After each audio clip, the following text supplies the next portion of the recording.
அஸ்ஸலாமு அலைக்கும் வரஹ்மத்துல்லாஹி வபரக்காத்துஹு.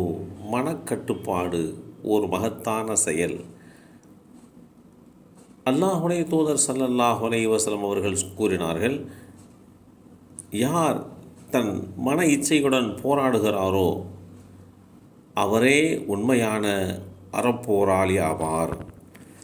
இந்த செய்தி ஃபலாலா பின் உபைத் ரலியல்லாஹு அன்ஹு அவர்கள் மூலமாக அறிவிக்கப்பட்டு ஸஹீஹ் இப்னு ஹிப்பான் என்ற நூலிலே 4706 என்ற எண்ணிலே பதிவு செய்யப்பட்டிருக்கிறது.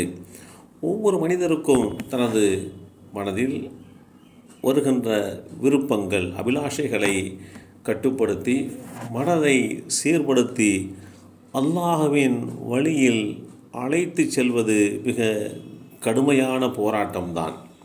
எனவேதான் மனதோடு போராடி அதை வெல்வதையே உண்மையான அறப்போர் என்று இஸ்லாம் குறிப்பிடுகிறது. யார் தனது மனதை தம் கட்டுப்பாட்டிற்குள் வைத்து இறப்புக்கு பின்னுள்ள வாழ்க்கைக்காக செயல்படுகிறாரோ அவரே புத்திசாலியாவார். இதற்கு மாறாக தம் விருப்பத்திற்கு கட்டுப்பட்டு நடந்துவிட்டு அல்லாஹ்விடம் மன்னிப்பை எதிர்பார்த்து காத்திருக்கிறாரோ அவர்தான் முடங்கியவர் ஆவார். இந்த செய்தி சத்தாத் பின் அவுஸ் ரலியல்லாஹு அன்ஹு அவர்கள் மூலமாக அறிவிக்கப்பட்டு அஹ்மத் என்ற நூலிலே 17164 என்ற எண்ணிலே பதிவு செய்யப்பட்டிருக்கிறது.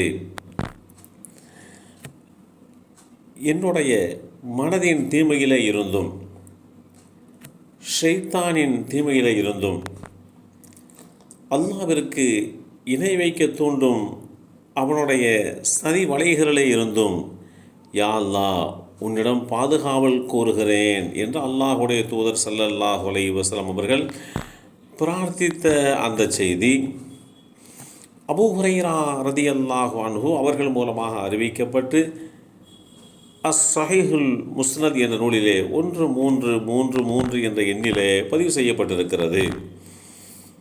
உன் தேவைக்கு போக எஞ்சியதை தர்மம் செய், தர்மம் செய்யாதே என்று உன் மனம் சொன்னால் அதற்கு மாற்றம் செய் என்று அல்லாஹுடைய தூதர் ஸல்லல்லாஹு அலைஹி வஸல்லம் அவர்கள் குறிப்பிட்ட இந்த செய்தி மாலிக் இப்னு நலலா ரலியல்லாஹு அன்ஹு அவர்கள் மூலமாக அறிவிக்கப்பட்டு இப்னு ஹுஸைமா என்ற நூலிலே இந்த செய்தி பதிவு செய்யப்பட்டிருக்கிறது. உலகத்தில் உண்ண கிடைக்காமல் இறந்தவர்களை விட தன்னுடைய மன ஆசையை கட்டுப்படுத்த முடியாமல் கண்டதையெல்லாம் சாப்பிட்டதால் மரணித்தவர்கள் அதிகம் என்று சொல்லலாம். நம்முடைய மன விருப்பம் உணவு விஷயத்திலே அவ்வளவு இலகுவாக நமக்கு கட்டுப்படுவது கிடையாது. நம்மில் பலருக்குமே உணவு கட்டுப்பாடு இல்லாததனால்தான் பல்வேறு விதமான நோய்கள் அதிகரித்து கொண்டே வருகின்றது. அதை சாப்பிட்டுவிட்டு அதற்குண்டான பரிகாரமாக ஒரு மருந்தை உட்கொள்ளலாம் என்று எண்ணுவது உண்டு. அல்லது இந்த ஒரு முறை மட்டும் சாப்பிட்டு கொள்வோம், அடுத்த முறை சாப்பிடாமல் தவிர்த்து கொள்வோம் என்றும் எண்ணுவது உண்டு. இந்த நிலைப்பாட்டில்தான் மனிதன் தவறான வழியில் உண்டான உணவையும் கூட உண்டு விடுகிறான். அலி ரலியல்லாஹு அன்ஹு அவர்கள் கூறினார்கள், நான் மிகவும் பயப்படக்கூடிய விஷயம் மனோ இச்சைக்கு கட்டுப்படுவது தான். மனோ இச்சைக்கு கட்டுப்படுவதானது அது நம்மை சத்தியத்திலே இருந்து தூரமாக்கிவிடும் என்று குறிப்பிட்ட செய்திகளையும் இந்த கட்டத்திலே நாம் நினைவு கூற கடமைப்பட்டிருக்கிறோம்.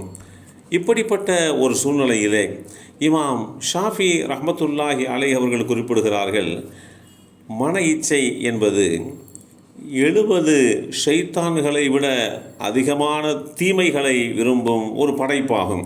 எனவே மன இச்சையின் தீமையிலே இருந்து தன்னை தற்காத்து கொள்ள மிகவும் கவனமாகவும் கட்டுப்பாடாகவும் இருக்க வேண்டும் என்று வழிகாட்டி தந்திருக்கிறார்கள். எல்லாம் வல்ல அல்லாஹு தஆலா மனதை கட்டுப்படுத்தி அல்லாஹ்விற்கு நெருக்கமான காரியங்களை செய்து அவனுடைய அன்பையும் அருளையும் பெற்றுக்கொள்கின்ற நல்லோர்களாக நம்மையும் நம் சந்ததிகளையும் அல்லாஹ் ஆக்கி வைத்தருள் புரிவானாக. அஸ்ஸலாமு அலைக்கும் வரஹ்மத்துல்லாஹி வபரக்காத்துஹு.